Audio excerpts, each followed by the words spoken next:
આજે મારો ભાઈ હે ને એ રીહ ચડાવશે. ચલ એ ભાઈ રીહ ચડાવજે. ચલ ચલ રીહ ચડાવ. દાંત ચડાવ.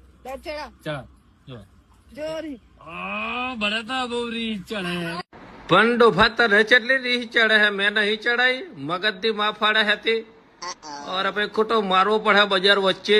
ફર બજારે એકલો ફરું. ગીત નતું ગાવાનું કે આપણે. અરે વળી કાલે તો મને કલર કરવા હતા ને તેની બુઢા ગાલું જે મેં માર્યા હે, જે મેં માર્યા હે. અરે લોહીની હોળી રમાડ નાખી હતી મેં. બોલ ખતરનાક. અરે આપણે તો ના યાર, મને નહીં ગમતું કલર બલર કરવાનો. આપણે તો કલરીએ તે કલર કરતા ફરીએ હે. એવી રીહ ચડી હતી ને. અને આપણે ઓફિસર ચોઈસ લાયા હતા હો. 2 પેક મારે એની બુઢા ગાલું ને ફરતા ફરે ધોળો બુસ્કોટ જ પહેરે તો. કોઈ આવે તો ખરા, આવે તો મારા હારા ધોલાવ. કોઈક આવે તો મારા હારા ધોલાવ. અરે તે